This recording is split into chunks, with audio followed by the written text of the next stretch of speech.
Welcome. It's great to see all of you. We'll get started in a moment. As you are coming in, if you can just put your name and the institution or district you're partnered with in the chat so we can just start to get to know each other before we begin our workshop together.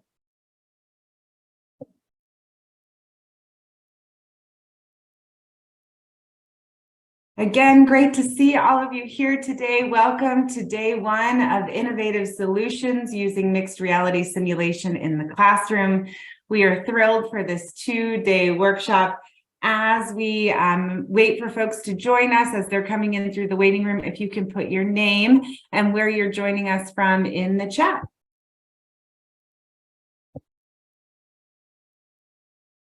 Great. Welcome from Eastern New Mexico, JD Proctor. What time is it there? I hope you're joining at a great time. Welcome, Cameron from Alabama, A&M. It's great to see everyone here today. We are thrilled to have you. We are going to get started, and as folks come, we will welcome them with open arms.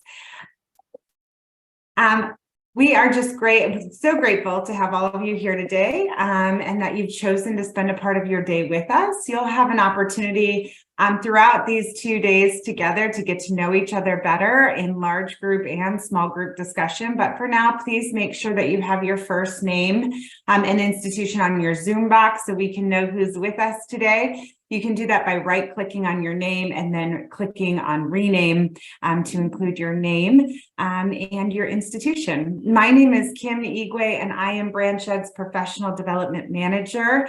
Joining me here today is Jennifer Reese, Birch Center's coordinator, and Dr. Kate Zimmer, the director of the Birch Center at Branch Ed and our MRS specialist. So we are thrilled to have you both here today helping out on the back end, and Kate for sharing more about our MRS here at Branch Ed.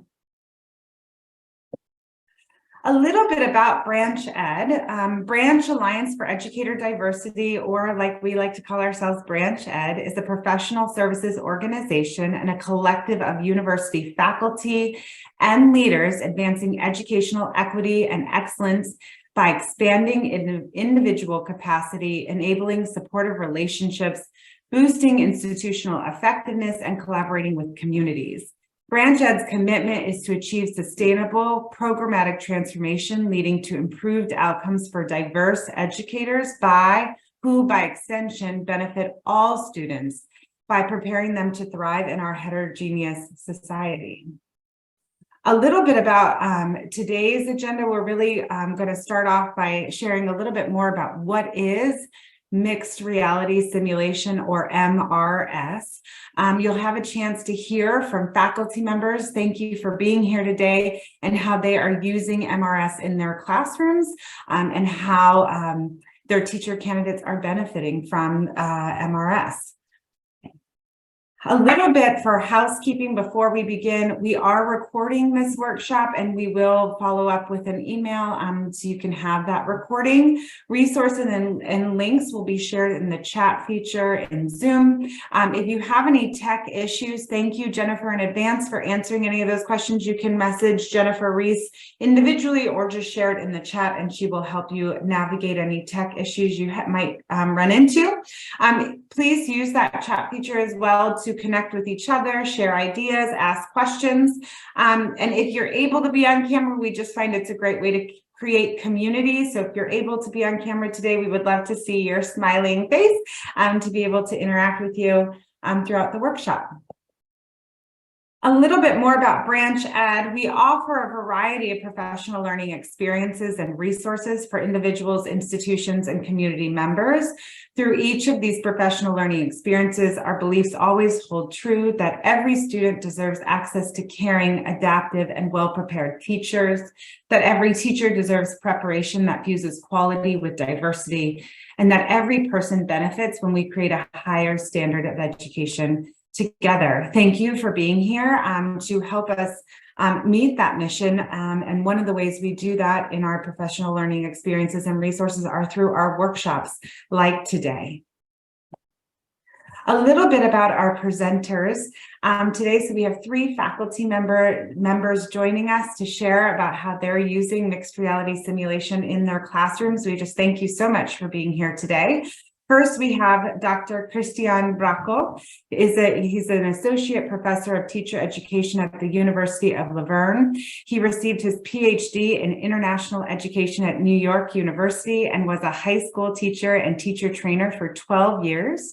His research explores teacher identity, LGBTQ+ communities, nonviolence education, and teacher movements in Mexico. Next, we have Dr. Frida Hicks, Director of University Partnerships and Clinical Experience Coordinator at North Carolina Central University. Frida Hicks is Director of University Partnerships and Clinical Experience Coordinator in the School of Education at North Carolina Central University. She also teaches the introductory education class for undergraduate education majors in all disciplines and content areas, along with planning professional development for student teaching seminars each semester. Before entering higher education, Frida was an elementary teacher, assistant principal, and principal. And lastly, welcome to Dr. Nathan Blum, Assistant Professor of Secondary Education at Alabama Agriculture and Mechanical University. He earned his Bachelor's of Arts in English Literature and Piano Pedagogy from Michigan State University. After briefly teaching middle school English and mathematics, he became a Peace Corps volunteer, serving for 2 years in the Himalayas of Nepal. After his Peace Corps service, he received AmeriCorps and Peace Corps Fellowship to attend Teachers College, Columbia University in New York City, where he simultaneously worked as a full-time teacher and earned his master's and doctoral degrees in English education. Over his 16 years of teaching high school English in New York City, he taught a variety of lovely students in a variety of contexts. Thank you all so much for being here. Before we hear from our faculty members, Dr. Kate Zimmer, the director of the Birch Center here at Branch Ed, is going to share a little bit about our mixed reality simulation. Before she does that, we would love to know what brings you here today and what you would love to learn from this. And so you're going to see a brief poll pop up on your screen. And we would just love to know what you already know about MRS, so we can steer this conversation with what our participants are bringing into the conversation today. So your experience with MRS, great. I see we have some knowledgeable folks. I see we've heard a little bit about MRS. Okay, we're competing here. We've seen some demonstrations. So we have a mixed bag, it looks like, in the room. We're just thrilled to have you here and share more about it. So I'm going to pass it over to Kate. Well, thank you guys so much for being here today. We are excited to share some experiences about mixed reality simulation within the context of higher ed. So mixed reality simulation allows individuals to master new skills in an environment that doesn't put others at risk. Very much like flight simulation, where pilots are able to go into a simulator before ever taking us up in flight, sort of the same concept is used within education. Education, we know, is a high stakes field, and we want to ensure that we are creating the best teachers out there. So this simulation allows for us to be able to practice these decision-making skills and receive feedback in real time. And a lot of times, one of the big questions that I get asked a lot are like, but what's the difference? So we have virtual reality, augmentative reality, and then mixed reality simulation. Well, virtual reality is what you see with the gentleman with the red sweatshirt. That's a fully immersive online simulated environment. I have 3 boys and they have an Oculus. So it's exactly what mixed reality or virtual reality is. The second one is AR, or augmentative reality, and that is when you have these computer-generated image, but you also are sort of transposed within the real world. So if you are familiar with Pokemon Go, that's a great example of AR. And then what you guys are going to experience today is what we call mixed reality simulation. So it provides both of that VR and AR together. And within the next slide, what we talk about is that it really does a nice job of blending unique human and artificial intelligence together. So a lot of times I always like to go back to this slide, and we'll probably see it again on day 2 because it makes more sense once you experience it. But we are sort of pulling the curtain so you can see what happens when you're looking at our student avatars. So we have a sim specialist that is puppeteering the avatars. So they are able to see you and hear you in real life. So today you might realize that they will comment maybe on the background, or they might say, Kim, I really like that blue outfit you have on. Because what it does is it allows that human in the loop paradigm to happen. It isn't just computer generated. There is a real person behind the scenes, which allows us to have that more authentic experience and really enables us to personalize that learning challenge within real time. So what makes BranchEd a little bit different? We are able to provide mixed reality simulation, and today you're going to hear from 3 different institutions that were able to utilize our mixed reality simulation lab. We make it very easy to use. You literally click on a Zoom link and up pops our simulated experience, whether it is on your computer or maybe in your classroom or in your district. All you need is a laptop with a camera and a microphone, or a projector that again has that camera and microphone capability. We have diverse avatars, so we have a wide variety. You are going to meet 3 settings today. You're going to meet our early childhood as well as our high school, and then you're going to be able to experience an adult avatar. We are able to create custom builds and scenarios, and you are going to be introduced to our faculty that have 3 unique scenarios that they created. And what we love about this workshop is tomorrow you are going to have the opportunity to create your own scenario based on your own context needs. And then we provide ongoing support. So we're not just going to do like a sit and get today, we're going to provide support tomorrow and then ongoing as well. So you're going to be introduced to some avatars today, and what makes this such a unique experience is that each avatar has a unique background and behavioral profile. So when you meet Dev, you will know that he loves to play an instrument, that he has a brother. When you meet Savannah, you'll realize that she loves volleyball. She's very quiet in class. And this is great, especially for our pre and in-service teachers, because it starts to feel like I can build a relationship with this student and I can integrate their needs and wants in order to create a more engaging lesson plan. What I also really like is we are able to provide special populations. So we have Harrison. He is a student with a learning disability. We have David, who is an English language learner, and Nate is one of my favorites because my background is autism, so Nate has autism. And you are able to utilize these special populations within the context of certain classrooms. Another unique feature about mixed reality simulation is you are able to gauge the behaviors. So for instance, a low behavior is something that you guys are going to be introduced today in just the next few slides, where I like to call it the rainbows and unicorns, if you will.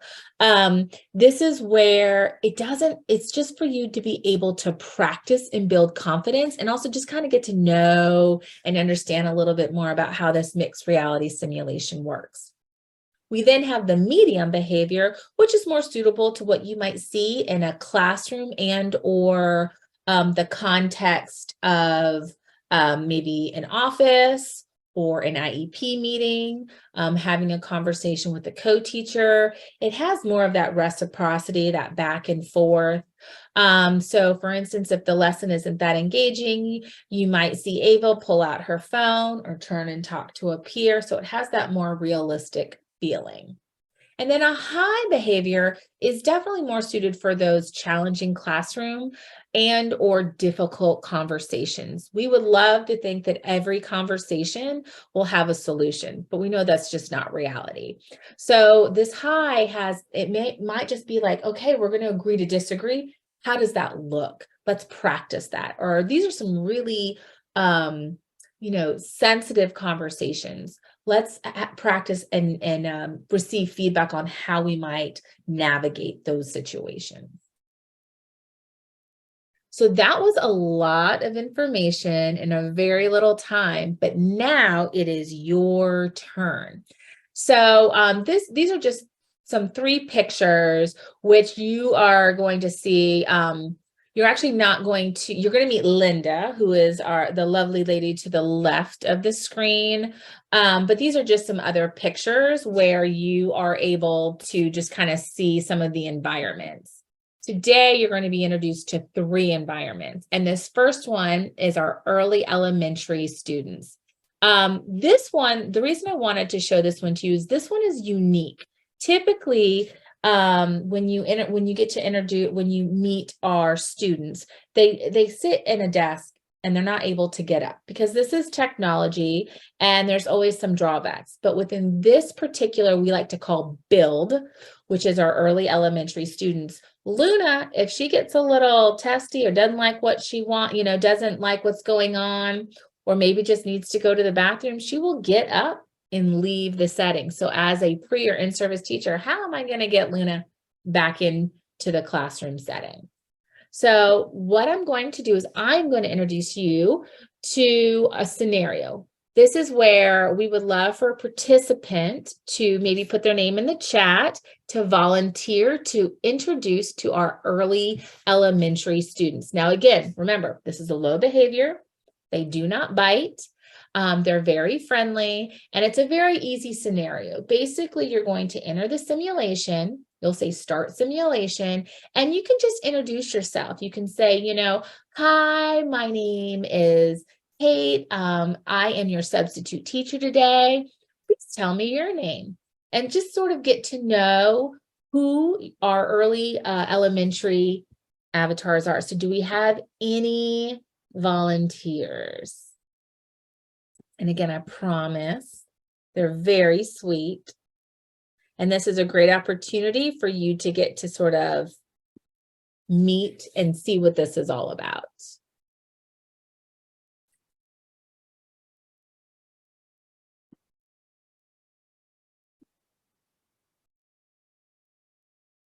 I'm very good at wait time. I was a special ed faculty member. So we have any volunteers? And again, this will be great to get to know, see how it works a little bit.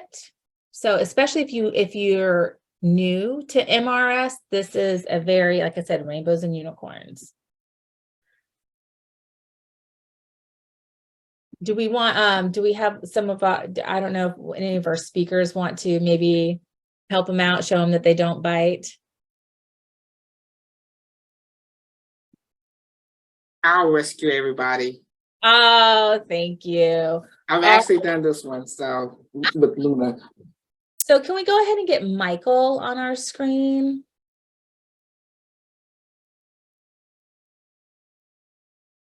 Oh, All right. So what you'll see is you'll see Michael. He is going to introduce Frida to our early childhood settings. One thing that I would suggest is to pin this frame. So I have a Mac. Kim, you might need to help me out a little bit. So what I do is I click on the 3 little dots and I just select pin, and then Michael will be up here on our giant screen. So he is going, I'm going to mute my mic. I'm going to pass it over to Frida. Thank you. And Michael, you can take it from here. all right. Hello, Frida. Hello, Michael. How are you? I'm good. I'm loving the pearls today. Oh, it's my necklace for my ID badge. So Oh, great, great. A little bling. a little bling. All right. So we are ready to go. So again, you will just say start simulation when you're ready. And then when you get to a good stopping point, you can just say end simulation. So whenever you're ready. Okay, start simulation.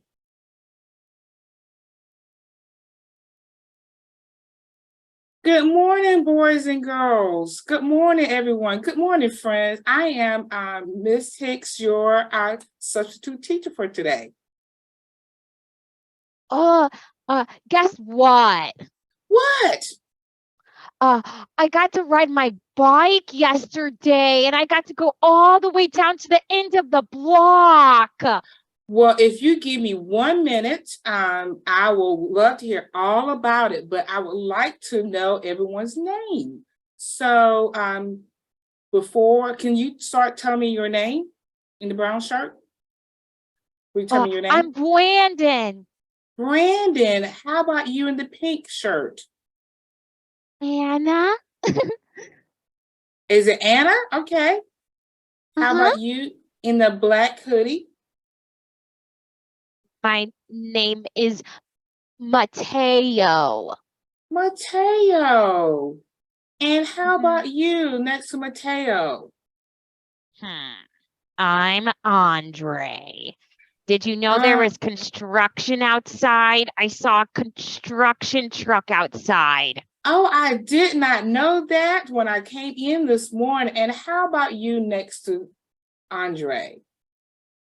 Hey, Luna. Luna, it is so nice to meet you all. I'm looking forward to us having a great time today in class. Your teacher has left us, wonderful work to do. And so we're going to do that. Oh my goodness. Mateo, why don't you sit up for me, please, sweetie?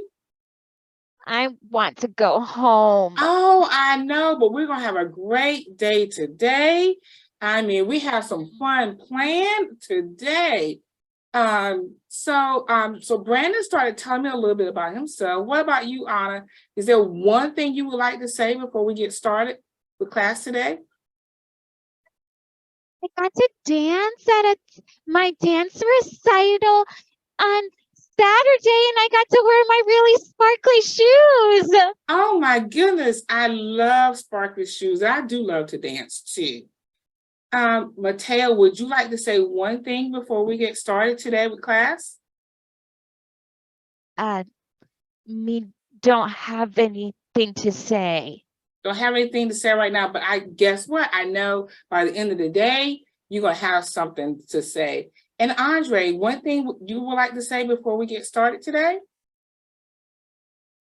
Well, there was construction outside and I saw a truck and it was red. A red truck. Red is my favorite color. And Luna, is there one thing you would like to say today before we get started? I don't want to say that I saw a doggy when I came to school today, and it was really, really cute. And I'm gonna go to the bathroom, okay? Well, wait Okay. 1 second. Wait 1 second. Okay. I'll be back. I'll be back. Well, Luna, honey, Luna, can you come back? Pause simulation. Pause simulation. Yes, Luna definitely has a mind of her own. So Frida, I think you did a great job. And as you can see, again, on that low behavior, it's definitely a little easier. It's just a super casual conversation, minus Luna. Luna, again, likes to do her own thing. Can I offer for our next simulation, we're going to introduce to you our high school setting. Do we have anyone that would like to volunteer for our high school setting? And again, it's a very easy scenario. It is, again, you're a substitute teacher filling in for Mrs. Bowers, who's out on family leave. And you can ask them some prompts. So you can say, oh, awesome. Cameron, I love it, is ready to try. Perfect. So we're going to place these in the chat as well. So you can ask them about, what name do you want to go by? What's your favorite TikTok or YouTube account and why? Think about the best teacher you've ever had, what's made them great. Share some of your ist moments, proudest, scariest, funniest. So basically, you're just trying to build rapport and get to know your students as a substitute teacher. So I appreciate Cameron either being volunteered or told, I'm not sure. But whenever you're ready, Michael's going to tell you what to do. So if you'll just unmute and I will mute myself. All right, Cameron, how are you? I'm well. How about you, Michael? Good, thanks so much. Got my new blazer on today, so I'm feeling pretty spiffy. You look very nice too. Thank you, thank you. All right, so same thing as before. You're just going to say start simulation when you're ready. You're going to have the high school students. And then whenever you get to a good stopping point, you can just say end simulation. Start simulation.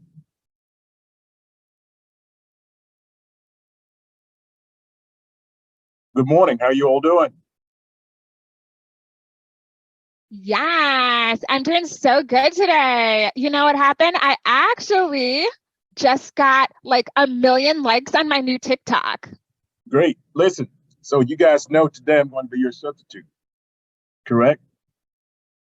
Yes, sir. Can anybody tell me what you were working on yesterday so that we can make sure that we're on the same page? Well, we were just talking a little bit about some of the things that make us unique or things that we like. Okay. Well, was yesterday your first day of school? Yes, sir. Okay, it was your first day of school. Oh, well, great. Well, today we're going to talk a little bit about what you guys are going to do and how you expect to progress academically this year. Also talking about your behavior. Do I have any seniors in the classroom today? There are no seniors. All right, great. What are your grade levels? Jordan, what's your grade level? I'm a sophomore. You're a sophomore. Awesome. Okay. What about you, Stephanie?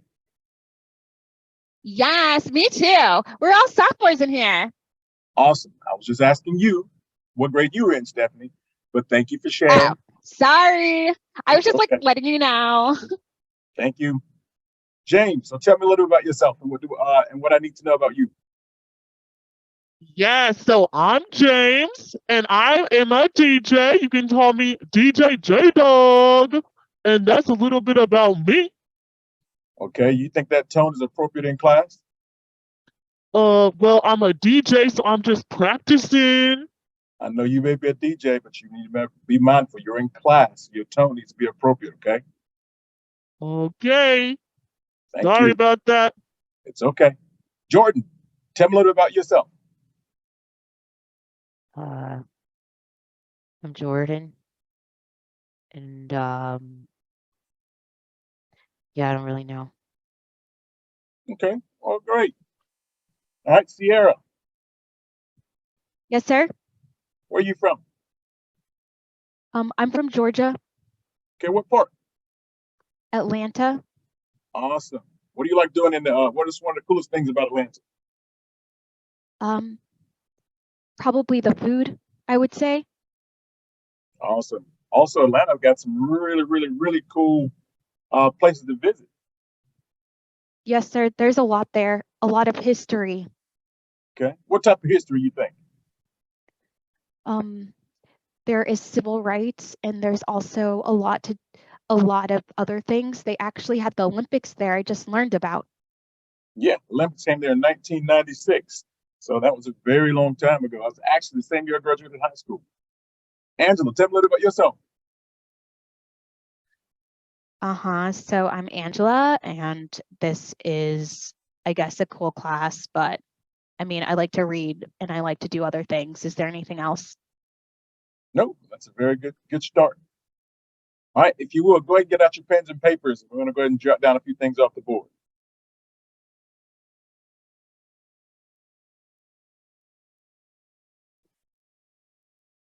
In simulation. Well done, Cameron. Well done. Do we have any other volunteers that would like to check out our high school setting?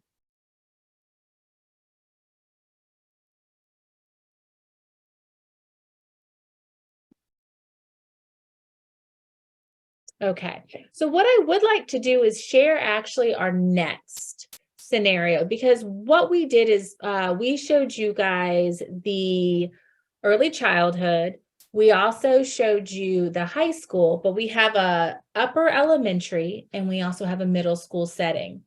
The great thing about mixed reality simulation is we have a wide, you can go to that slide. We have a wide variety of what we call builds. So we can create, in this case, many of you guys, I believe, are in the higher ed setting and have dealt with this before.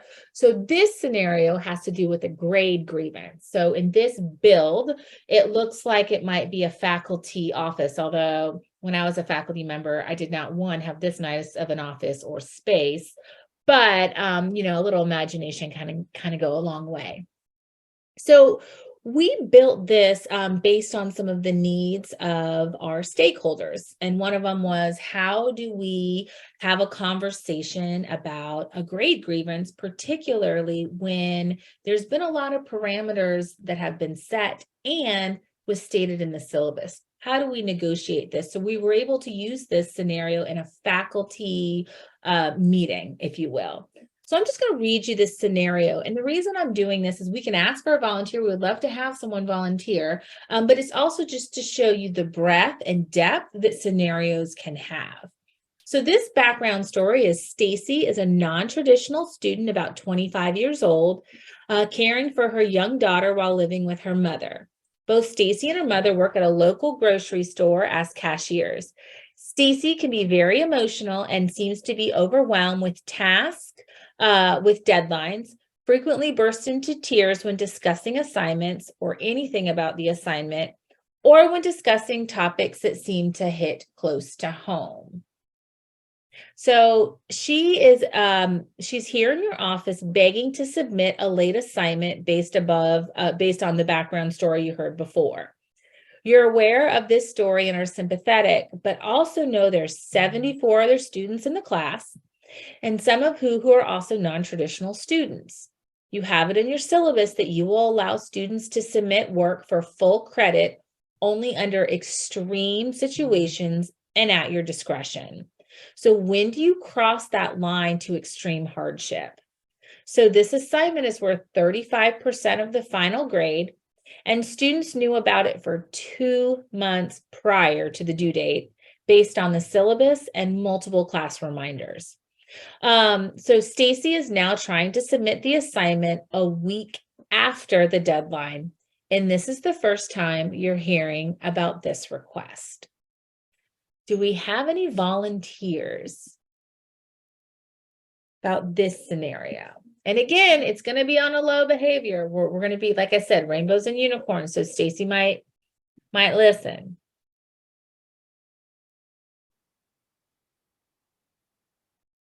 Michael, do you have any tips for this one?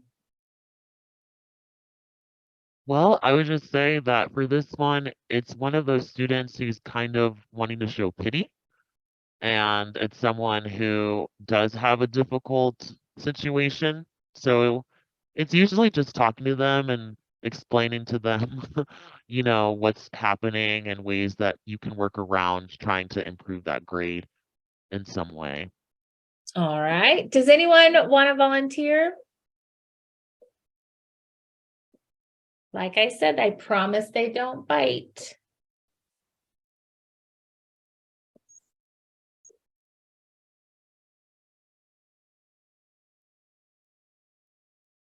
All right, I will go ahead and start this one, Michael. So we'll do start simulation. Okay, I will spotlight everyone. Okay.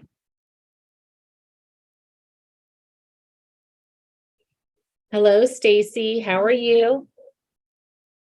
I'm doing okay. So you've requested this meeting. What would you like to talk about today?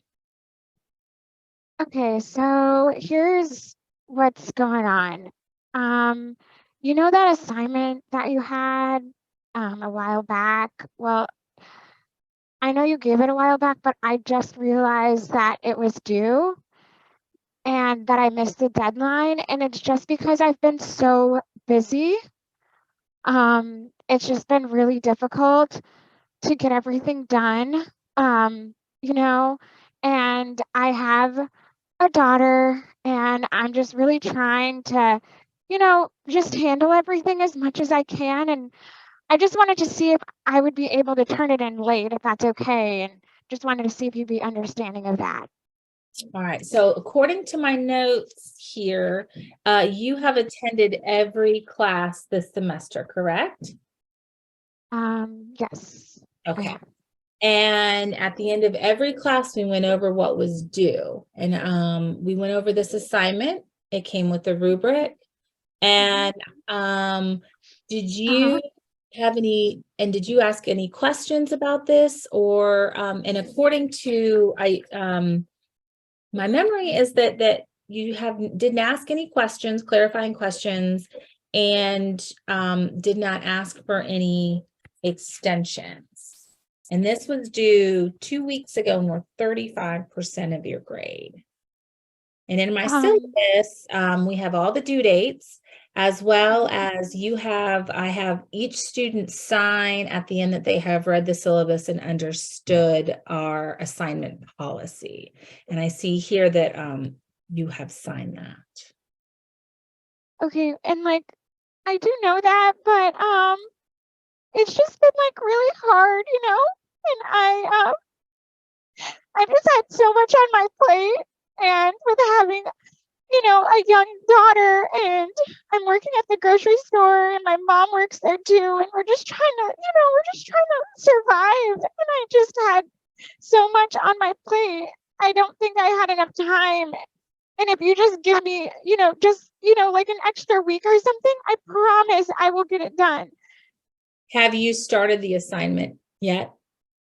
Not really. I looked at it, so I don't think it would take me that long. It's just I haven't had time to just sit down and do it, but I got someone to cover my shift this weekend, and so I'll have time to get it done. So what I will do is I will give you till Monday, and you can get half credit for the assignment.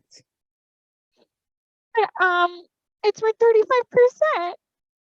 Well, according to what I have here, you can still receive a low B in this class if you submit by Monday and receive and you can get half credit.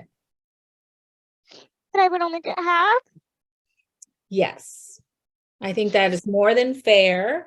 Seeing that it was in the syllabus, you're 2 weeks late.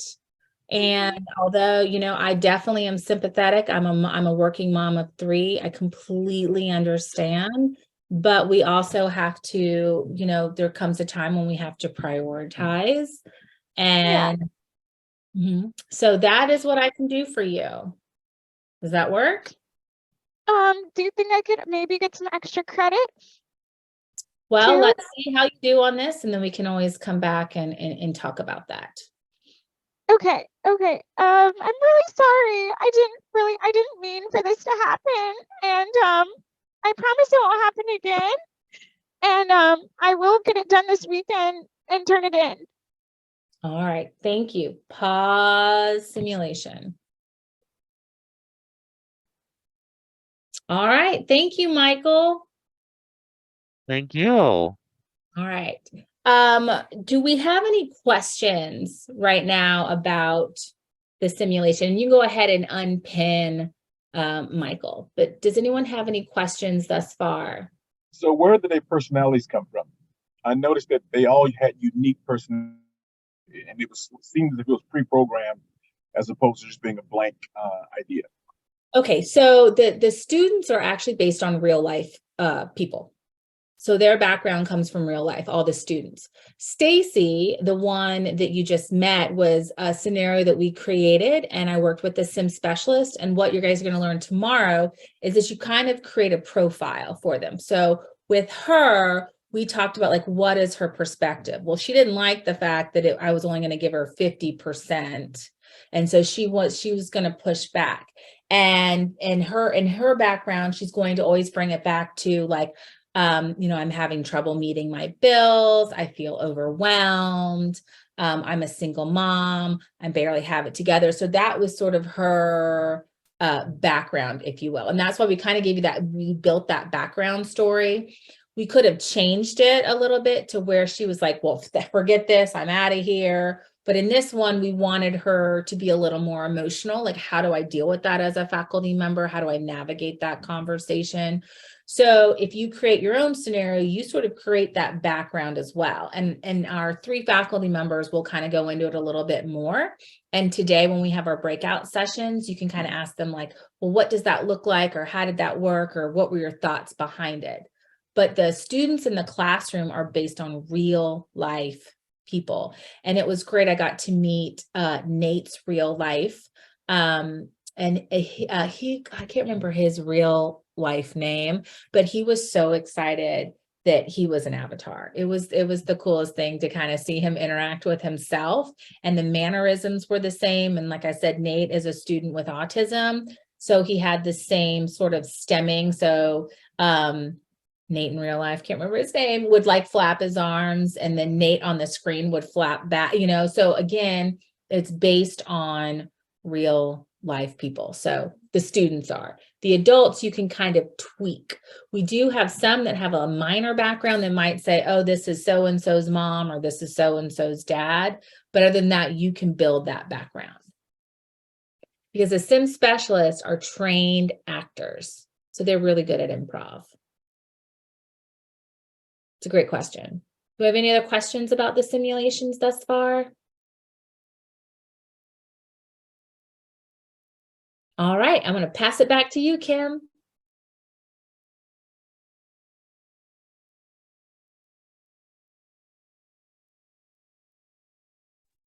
Oh, you're muted, Kim. Oh, that's very freshman of me. Apologies, y'all. I'm working to be on my high school team. Here, we're going to take a little bit of a break. So we're going to have 5 minutes for a stretch break. Grab water, grab whatever you need to take care of yourself, and we will be back at 5 minutes after. So that's 50 minutes after the hour. I'm not going to try to do everyone's time zones, but we'll come back at 50 minutes after the hour. If you want to make sure you're on mute, go off camera, but please stay in the Zoom so you don't need to rejoin, and we will see everyone in 5 minutes.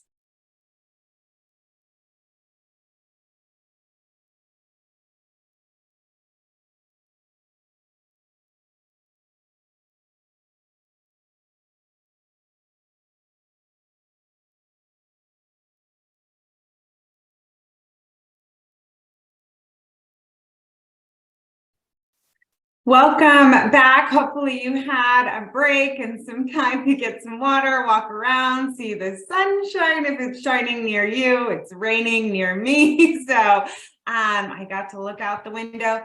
We are thrilled to hear from our faculty members now, and I know you all are as well, as you start to think about how you can use this in your own practice. And so with that, I want to hand it over to Christian to share how he's using it with his students. Good morning, folks. I'm in California, so it's still morning here. And I apologize. There's all of a sudden someone outside doing like work on the windows, so I don't know what's going on. I apologize if there's a little bit of sound. So again, good morning. My name is Christian, and I'm in the teacher education program at the University of La Verne. La Verne is a Hispanic serving institution. It's changed a lot in the last 30 years, and now it's about 75%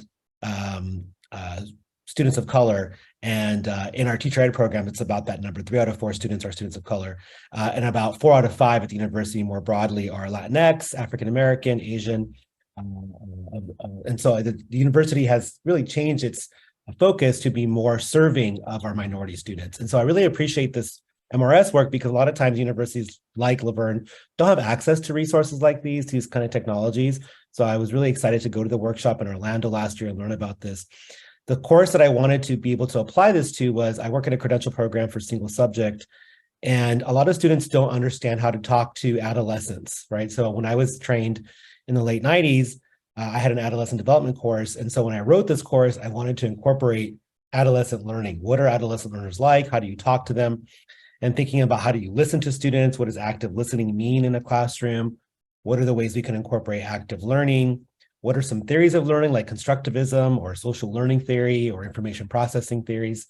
Thinking about culture relevant pedagogy, and then restorative practices. So I think the key question of the course is, how do I best support adolescent learners? And all these other concepts kind of fall under that. Go to the next slide. So I remember being in Orlando and sitting down with Kate on the last day and saying, I kind of have an idea here. There's something I'm working on. I have an idea about what I want to do.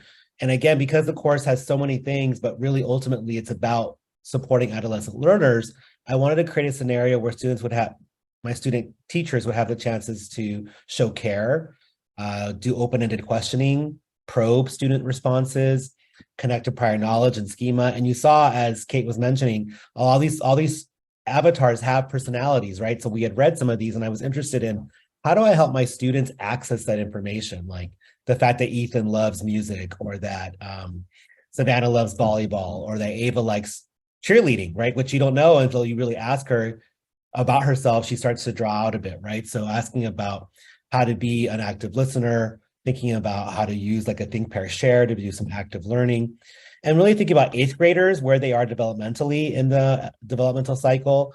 8th graders are a particular lot. And so thinking about that group and how do you talk to them and sort of think about the ways to engage them and motivate them. And as Kate also said, and as Kim was saying earlier too, this is a really good way to do no harm, right? You're just sort of playing. I think adults need opportunities to play just like young kids do. And student teachers often need opportunities to just practice and play with talking to people. And that's really a big part of the job, right? We all know this. And so I wanted to be able to also make the content specific. So I have students who are mixed subject areas in my classroom. So I picked speed for students who are math or science or PE, and then civil rights for students who are doing humanities, social sciences, and also art. So we can go to the next slide. So the scenario was, again, you're a middle school teacher preparing to start a new unit. Your students are 8th graders in your first period class. I wanted to think about, what does first period look like, 8 a.m. or 7:30 sometimes versus like after lunch. It's the 5th week of school, so kind of contextualizing, you sort of know your students, but you're still learning about them. You don't really know them that well yet. It is a Monday. Students have become somewhat accustomed to your strategies of using a bell ringer, usually a pair share to start class, especially on a Monday. You just close out a unit at the end of the 4th week and are starting a new one. Your goal is to have students share what they know about a particular word or concept before diving in. So think of this as like a KWL or like a schema builder, right? So for example, you might say something like, today is the first day of our new unit on civil rights. We will start with a bell ringer activity where you will talk with a partner for 30 seconds. What do you think civil rights are? And what would you want to know about this idea? And what I love about this is when you do the MRS, you can have them actually turn and talk to each other, and you hear a little bit of what I think you call jibber jabber, okay, just a little bit of blah, blah, blah with each other. And it's really good because then you can kind of take a moment, let them talk, and then you can ask things like, well, what did you and your partners talk about, right? And again, your objective is to use active listening.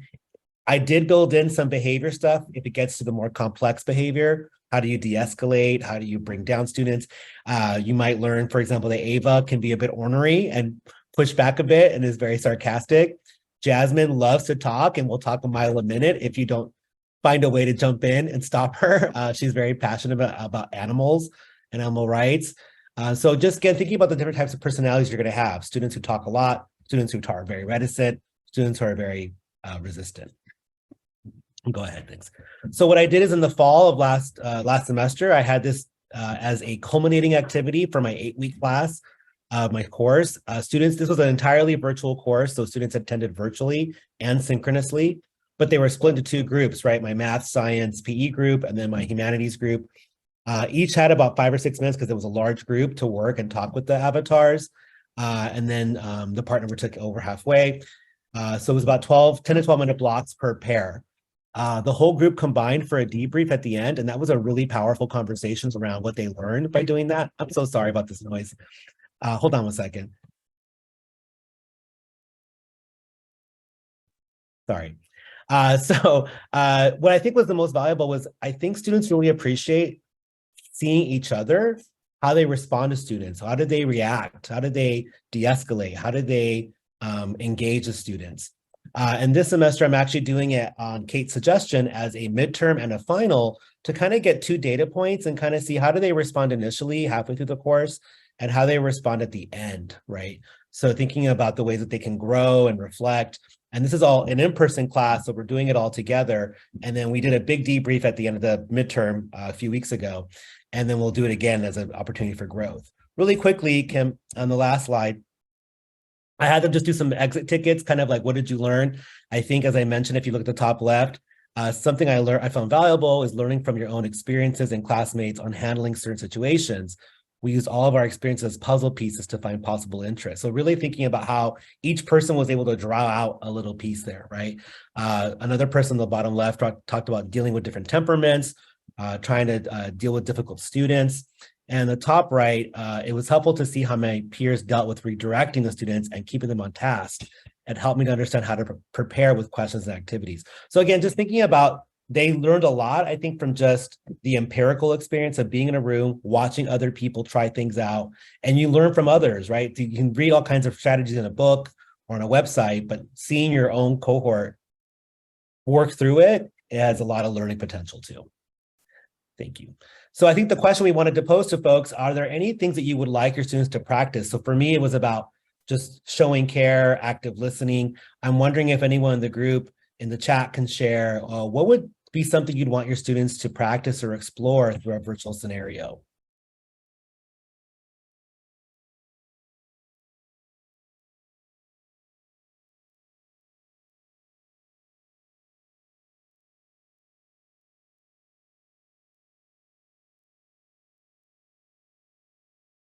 And if anyone wants to maybe volunteer out loud, that's fine too. You don't have to put it in the chat.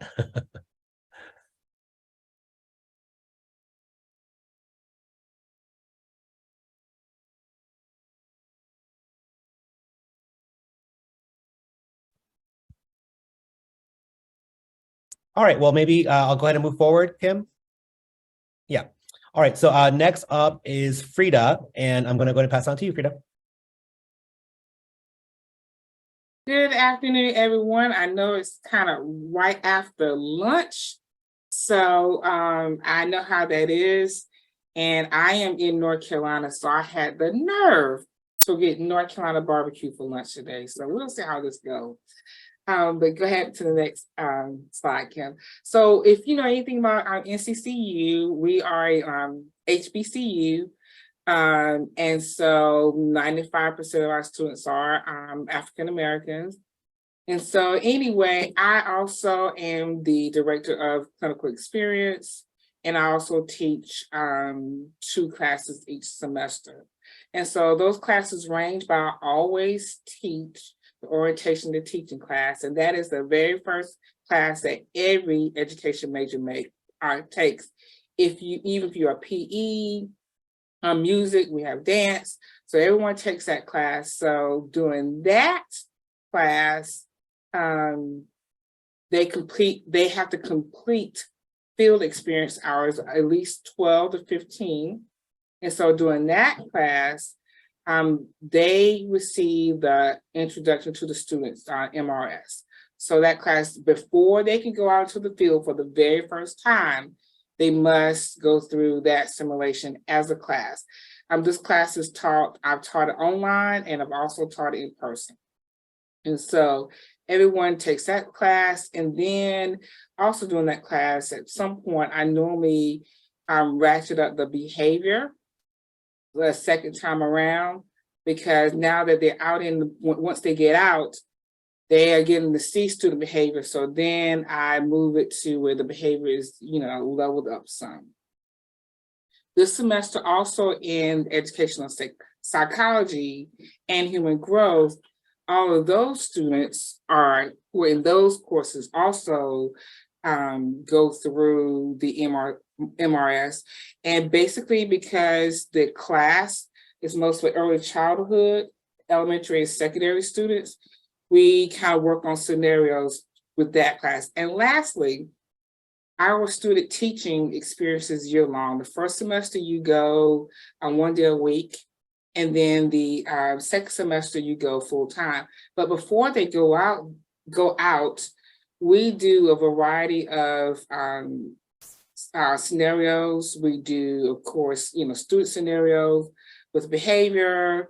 We do the parent scenario and parent and administrators, because we want them to feel prepared when they are full time. I guess the main thing I want to say for this slide is that we are covering all the classes throughout. We try to cover like the different levels as you move throughout the teacher education program. Next slide. So of course we integrate this based on the student learning outcomes of the class. Each class usually does about once a month. I had a class this semester that didn't get to the once a month. It was my fault. And we also try to make sure that the topic aligns with what's happening either in the class or situation that they have come across in the schools.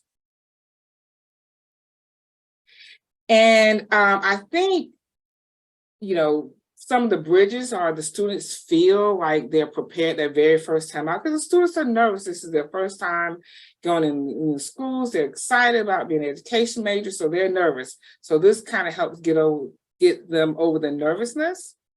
They feel confident speaking with parents, our pre-student teachers. And we also, when I first started doing these, I was waiting to like maybe 5 or 6 students go and I would give feedback. But now I stop after every student has interacted through the simulation and let the students give feedback, and I also give feedback.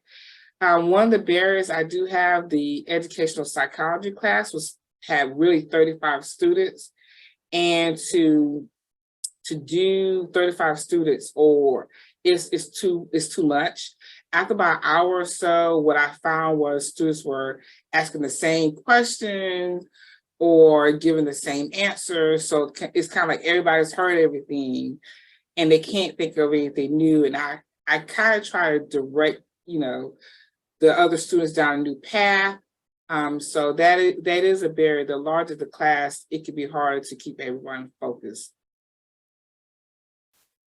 And so my scenario that I wrote was, of course, the early childhood one. And basically it was where the behavior, as you saw, Mateo kept laying down, Randy kept talking over the teacher, or just kept, just talking about things that had nothing to do with class. And of course, Luna walks out.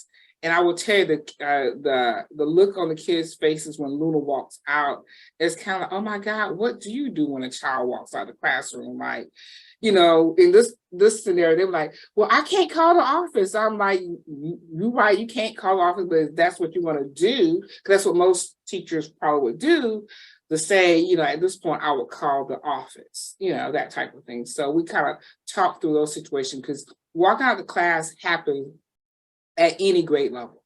So they kind of understood, that piece. Next slide. And here's my question. I have talked about how I have integrated this in kind of 3 different classes. But how do you see MRS fit into your degree program, and what courses and when? If anyone, you can say it out loud, you can put it in the chat. This is kind of how you see. I have used it, like I said, in several classes. I do have the benefit of a colleague who teaches other classes that also we kind of partner with, but just wanted to get, the new people on the call, kind of where you see this fitting into your classes, your courses, or your program.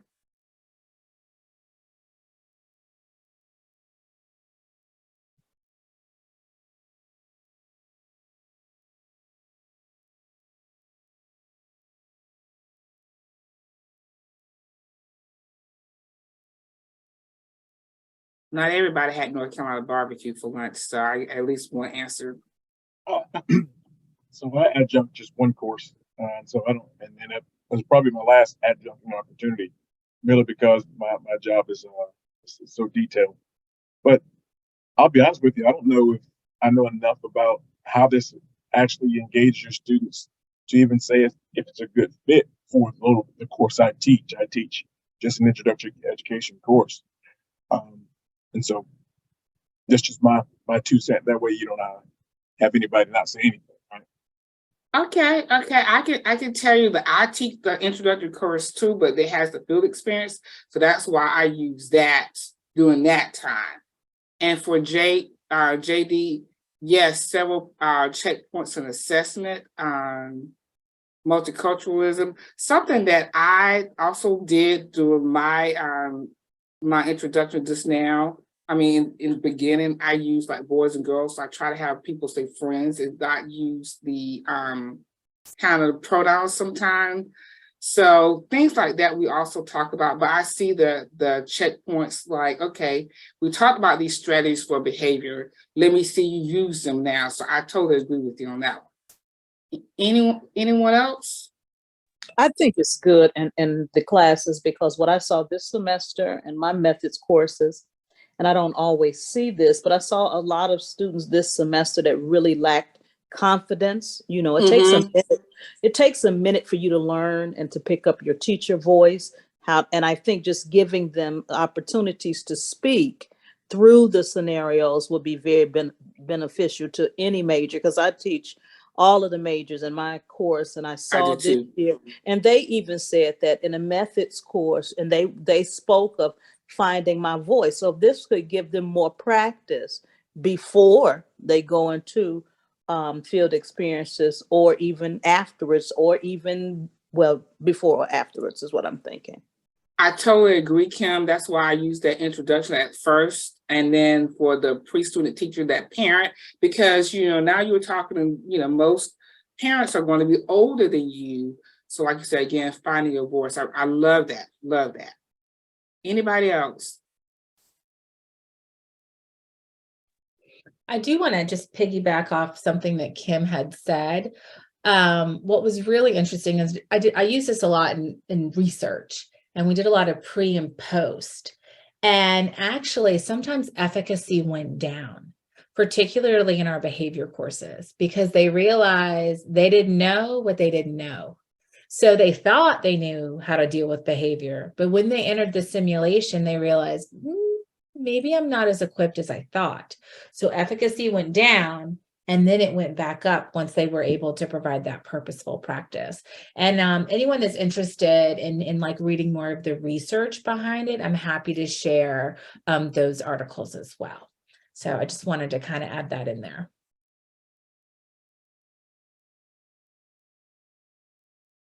Hi, so I'm Dr. Nathan Blum, and I am an assistant professor of secondary education here at Alabama A&M University.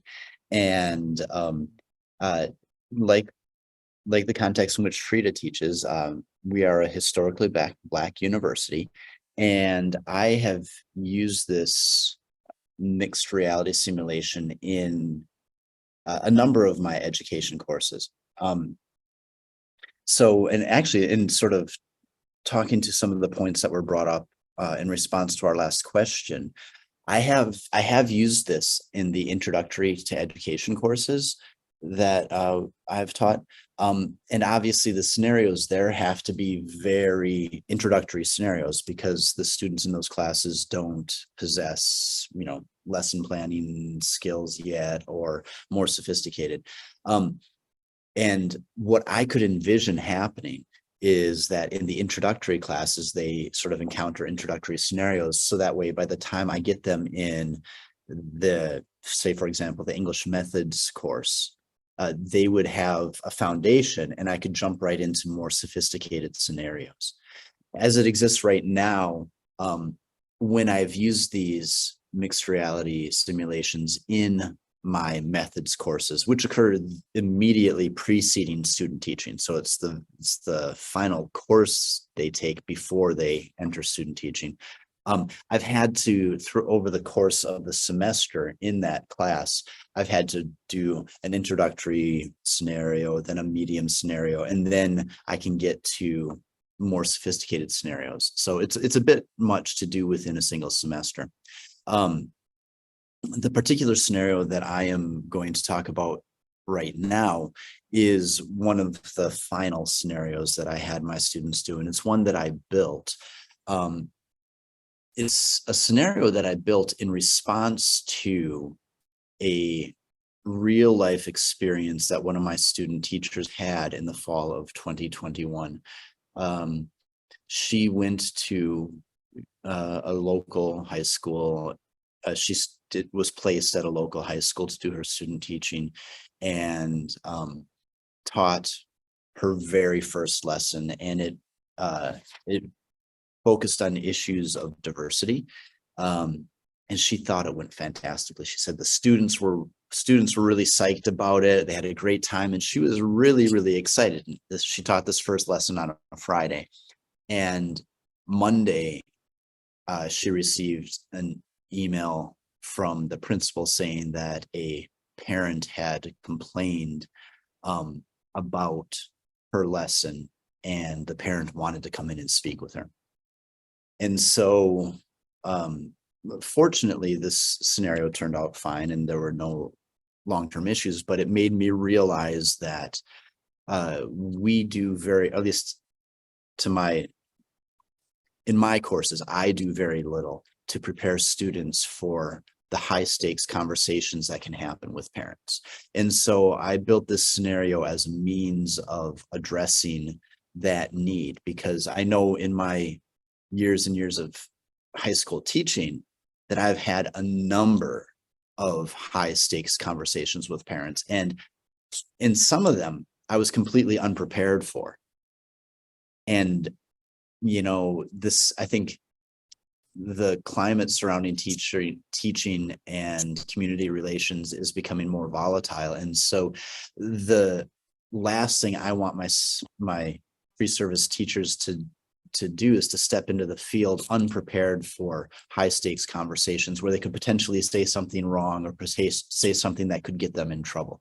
And so I developed this as a way of maybe trying to practice this so that at least when they step into the real world situations, they'll have some preparation and they're not caught blindsided by these conversations. So this particular scenario, and also in Mr. Whitlow, you had asked about how these avatars are developed.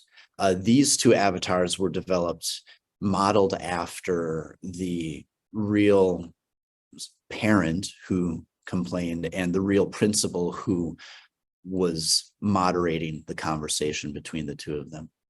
The scenario is: you are a high school teacher who has recently taught a lesson incorporating diversity in your content area. The subject matter followed state standards and focused on diverse voices within your field. The students seemed to react very positively to the lesson. It is the following week, and a parent has requested to speak with you and your principal about the inappropriateness of the indoctrination of your lesson. And those were the actual words that were used by the parent in this scenario. And so we can go back to that previous slide for a second here. No, with there right there. Yes, the scenario. So in building this scenario, Kate had mentioned that it's possible to have settings of intensity. You can have a low, medium, or high intensity scenario. So when I built this scenario, I gave a general guidance on what the types of interactions might look like at these three intensities, as well as a few quotes that might be said. And this basically gives the voice actor a framework to deal with when the different scenarios. So I could adjust how aggressive the parent was or how supportive the principal was. And that allowed to create different intensities of the scenario. Next slide, please. And so my students overall love the mixed reality simulations, and this is across the board, whether it's the introductory courses and introductory scenarios or the methods courses. I have not had a single student express that they felt these were either not useful or a waste of time. In fact, the 100% reaction is that students really engage in these and they want more of them. And so I've tried to respond to give them that. With regards to this particular scenario, what was really interesting was that after the engagement, I had contradictory perceptions of the authenticity of the scenario, where students who had, my undergraduate students who had never been in classrooms before felt the scenario was incredibly authentic, and they're like, oh wow, this is what it's really like. Whereas I had a couple of graduate students who were pursuing their master's degrees, and they're like, oh, this doesn't seem realistic at all. And it was just very interesting, given that the scenario was based on a situation that had really happened the previous year. And what I felt also interesting was with regards to the intensity levels, that after the first person went, oh, and I didn't mention, I usually conduct these scenarios in a fishbowl setting, so that one person is participating in the scenarios and in the scenario, and the rest of the classmates are observing, and I give them a protocol for observation, and we have a discussion and a debrief after each one. So with this scenario, the first person usually went, and they went on the low intensity setting. But after that, the subsequent students who went wanted to, they wanted to engage with the parent, and they wanted to see how aggressive the parent would become. And so they leaned into the challenge, and they asked for the most intense setting. And I have to admit that I was very happily surprised at how well my students handled the pressure of the intense situation. So I felt it was a good experience for all of them. So this was based on a real life scenario, on a real life situation that I had. So the question I have for you is, what is an experience that you could see turning into a scenario? Is there something that you've witnessed firsthand or secondhand that you're like, oh, that happens again and again, and students aren't prepared for it? Is there something that you could imagine turning into a scenario?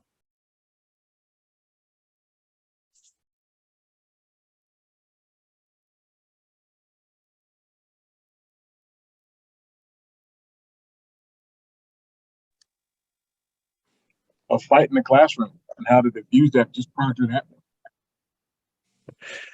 Yeah, absolutely. Absolutely. And I think, given the technology, it would be easy to do a verbal altercation between students. I don't think that. Go ahead. Sorry. Oh, I was just going to say, like, the experiences that I've witnessed where kids were throwing desks across the classroom, I don't think they can reproduce that in the. No, sir, we're not trying to go back to that, sir. Yeah. But if you go back and look at a couple, and it has been more than one issue in the news about what do you do, maybe a scenario around what do you do when kids don't give you their things that you request, whether it's the cell phone or whether it was the video game. How do we handle that? That could be a scenario. Absolutely. Absolutely. I'm sorry. I did want to piggyback that, although like maybe it's not like you can't see the fight, but like how do you navigate that conversation afterwards with your students? Because they're all going to be talking about it. And be off task, right, for a while. Yeah. And one of the things that I haven't brought up is that we have a bank of already created scenarios as well. So the one that the fight just actually brought up a really good point. We have it's 3 scenarios it can be a series or they can be done individually. So the first one is if you work in teacher leadership, you bring in the principal, and the principal has to tell, is it Ethan? Now I'm going to go blank on it, Jennifer. Is it Ethan's dad? I think. Yes. That or dads, I should say, that they have to suspend him, and because he had a fight at a football game. And so scenario A is sort of like that low behavior where they do some pushback, but they get it. In scenario B, they're like, are we being targeted because of our sexuality? And they go in that. So so it's the same scenario, but just a little bit of a twist.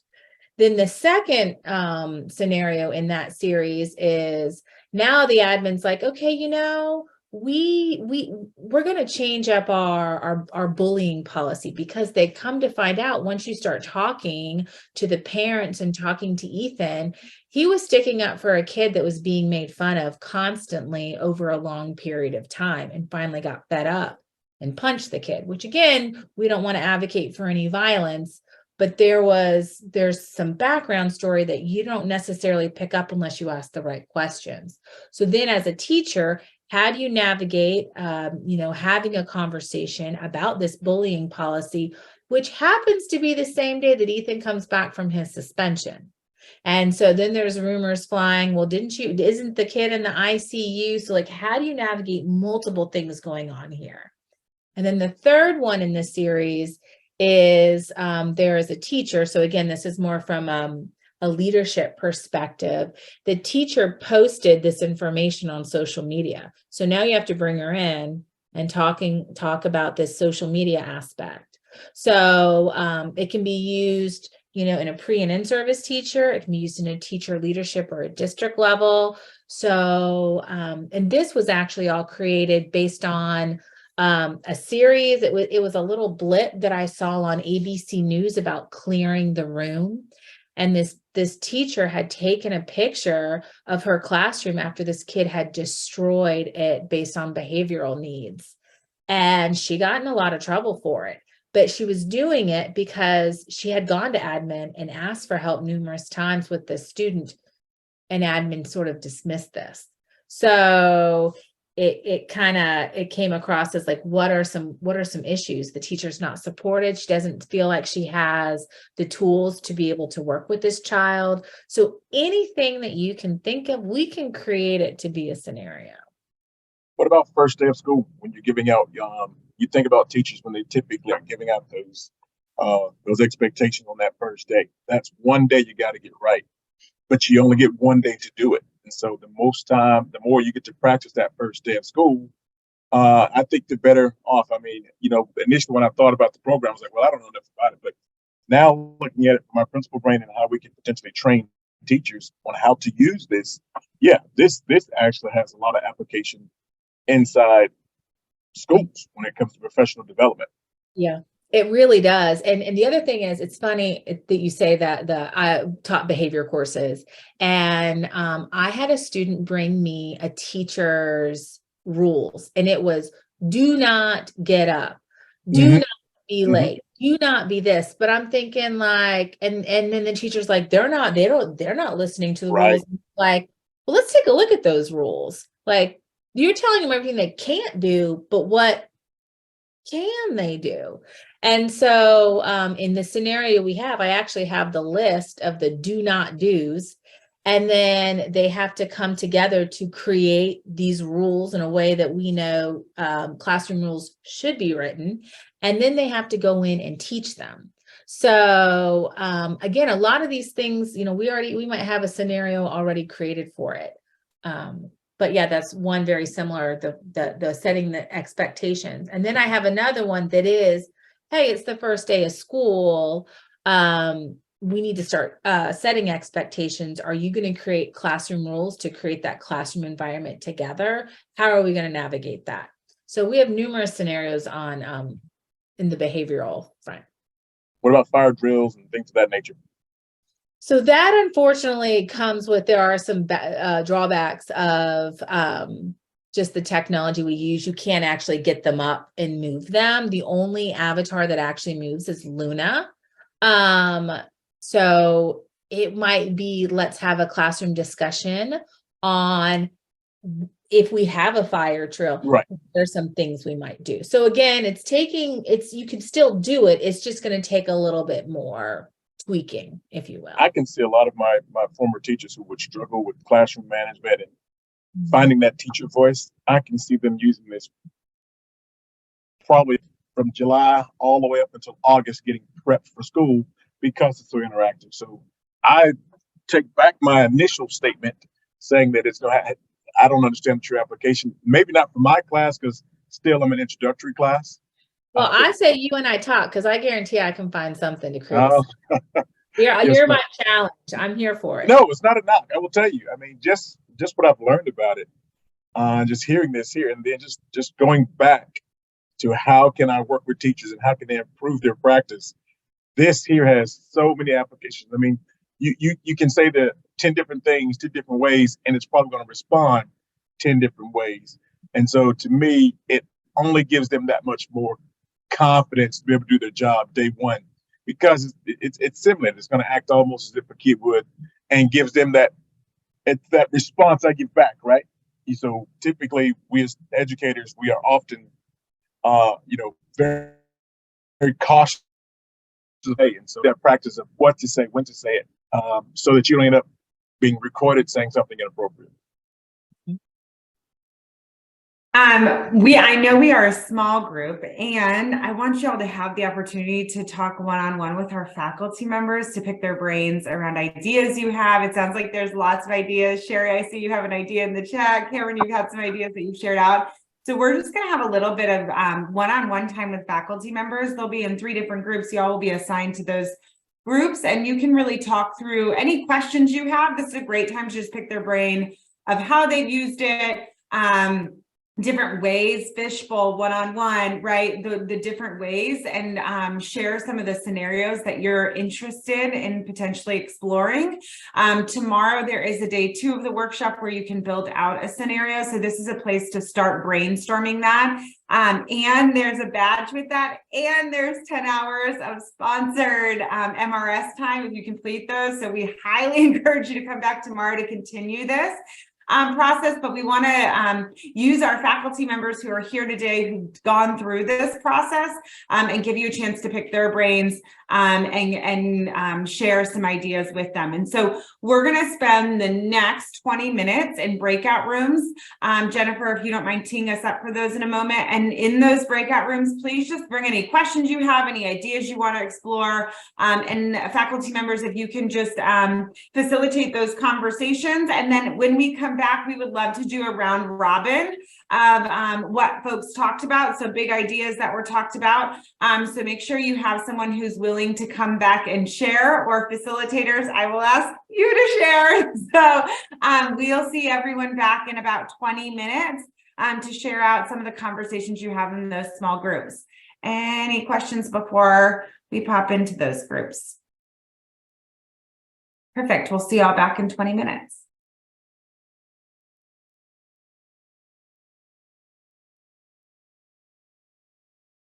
Thank you.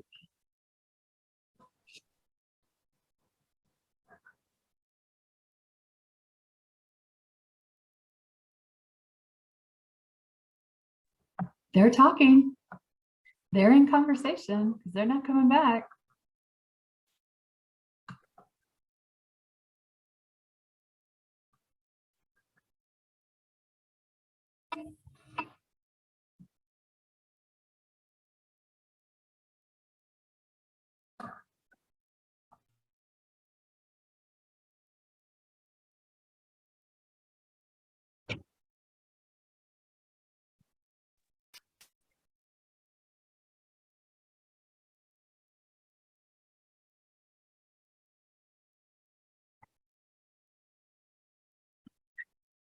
Hi all, welcome back. We couldn't not have y'all. We were so curious to hear what y'all were talking about, so we came back a little earlier so we could get in on the conversation. We missed you, so we would love to hear the fruits of the conversation of where y'all what sparked interest and where y'all what y'all talked about. So I'll open the floor up. We would just love to hear what piqued your interest.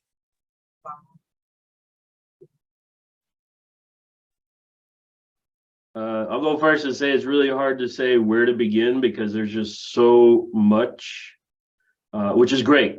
But one of the things that Christian and I talked about were in classes that have to do with gender bias and especially language, and how to prepare pre-service teachers, especially how to respond and not to react. So if something is said that's derogatory towards another student, and the next thing you know, the desks move away and then it gets eerily quiet. You have to at least have a plan to how to respond and you don't want to automatically just yell or, try to find the call button real quick for the principal, but you have to be able to do something to de-escalate and to assess the situation. I'll quickly add to that. We talked about how important it is to respond to bias in the classroom, and that a lot of teachers will say, I just didn't know what to say. So having them practice and giving them stems or potential things they can do. But I think JD gave a really great example of another scenario that would be kind of different. Is like, what if you go to a colleague and you're trying to share some kind of concern you have about bias or about working with students who are predominantly Spanish speakers or another language, and they've shut you down. They may have a very different worldview. They may be really negative. How do you talk to a colleague that maybe you go to, like your next door neighbor, and then it's like a really tense conversation, right? So I think that's real. I think a lot of my student teachers talk about being nervous about who do they go to, who do they talk to, who do they not talk to when they start out. So that was a different kind of scenario that I think is related to this about bias and perspective. One thing that occurs to me as you're talking about that is so much of the job of being a teacher involves psychosocial interactions, and the conversations that you're talking about are high stakes psychosocial interactions. And those are the types of conversations that you can't afford to really make mistakes in. And so what that does is it paralyzes you from the inevitable improvement that comes with failure, right? And so the avatars allow for this space where you can fail forward, where you can fail at having a conversation about race or gender, and the consequences aren't going to get you fired.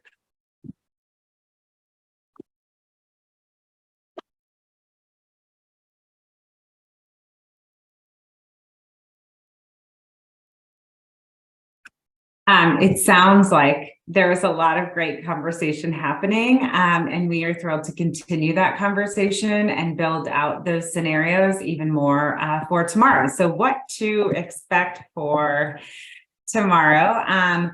We're going to review the external guidance doc and then start brainstorming our own scenarios. And then from there, you'll be able to create a scenario. Coming tomorrow ensures you have 10 sponsored Branch Ed MRS hours. Our faculty can tell you how precious those hours are. So coming tomorrow, we'll give you those 10 sponsored hours, and then you can also earn a badge, a digital badge, by completing that scenario, which you can then use that digital badge in your social media platforms and your email address to say that you now can answer that MRS poll with, I know what MRS is, and I can create my own scenario. So that's what we're hoping for tomorrow. Before you leave today, we would love your feedback. If you can pull out your phone and take a picture of that QR code, it's a really short 3-question or maybe even just 1-question survey. Real short. We would just love your feedback to be able to integrate any feedback. Thank you, Cameron. I can see you taking the picture right now. I appreciate that. We would just love your feedback to integrate any of that feedback for the workshop tomorrow. Once you complete that, that's it for today. Thank you so much for your time. We know time is precious, and we are just so grateful to have you with us today, and to be able to learn more about your interests and wants around MRS, and to be able to share Branch Ed's the opportunity we have in MRS to really help us, help teachers and new teachers and veteran teachers. I would all people really to be able to practice. I think that the doing no harm as a person who taught for 10 years, 8th grade, I can say that these scenarios would have been very helpful in my own practice. So I didn't have to learn along the way with students, but so we're just grateful to have your time, grateful to learn more about MRS, and just thank you to all of our faculty members for sharing your expertise around MRS and sharing your time with us. I know that that is invaluable for our participants to learn from you. So thank you all very much. Enjoy the extra 15 minutes walking around outside, getting some water. And we'll see y'all tomorrow, same time, same place. We'll send a Zoom reminder and look forward to seeing y'all then. Have a great day.